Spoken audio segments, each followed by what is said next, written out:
C'est l'impression aussi que j'ai, c'est qu'on devait vraiment tout donner parce qu'on a vraiment un enjeu important sur ce match.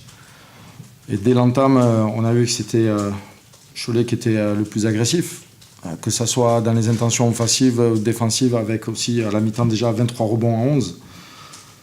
Donc ça fait beaucoup, 31 points sur le deuxième quart-temps, alors qu'on sait très bien qu'il faut, pour nous, bien défendre, pour pouvoir avoir des ballons, jouer des contres, avoir du rythme, ce qu'on a réussi à faire en début de troisième quart-temps, où on arrive à revenir plutôt assez vite, parce que c'est notre jeu.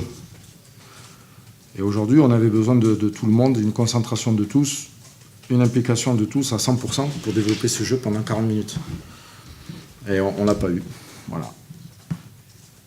Parce que dans les chiffres, vous êtes par moments largement dominé, et malgré tout, le score était. Il y avait 2 possessions, 3 possessions, c'était pas loin quand même au score. Ouais, il y a des moments où on peut revenir assez vite. On a eu des périodes où on marque des points plutôt facilement, ou sur un de tir à 3 points, ou sur le contre-attaque.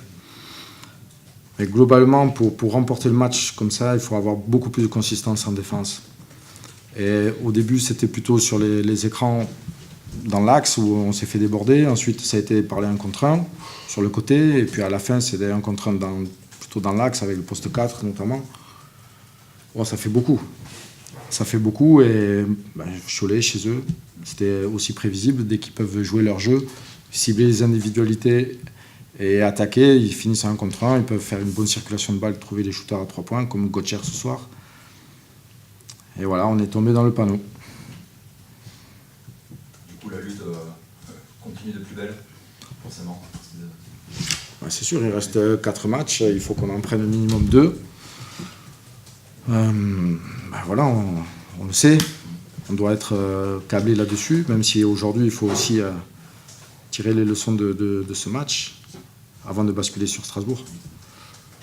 Et bon, bien sûr, on va continuer à se battre pour rester dans ce top 8, ça c'est une évidence.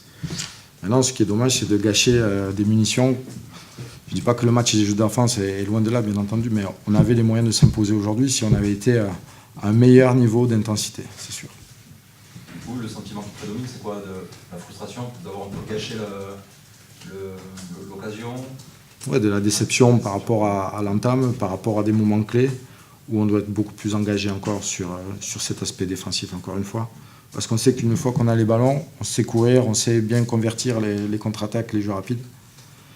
Mais avant, il faut vraiment penser à défendre. Et ça sera d'autant plus vrai contre Strasbourg, contre Monaco. Et si on a la chance d'être en play-off, là aussi, il faudra basculer dans une véritable envie défensive.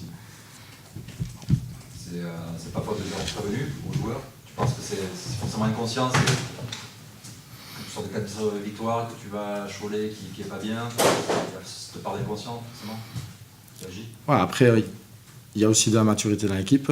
Il y a, comme je dis souvent, une ambition partagée. On sait quels sont nos objectifs. Et donc ça doit nous faire vivre avec beaucoup plus de dons de soi sur le terrain. Si on pense qu'on est à l'abri d'une équipe, je crois qu'on se trompe. Aujourd'hui, on en a fait les frais. Et donc maintenant, voilà, à nous de basculer, bien préparer ce match de Strasbourg. Même s'ils ont gagné la Coupe de France, eh bien, ils sont quand même sur 2 ou 3 défaites. Donc ça veut dire que voilà, si on fait bien le travail, on peut les prendre au Palais des Sports.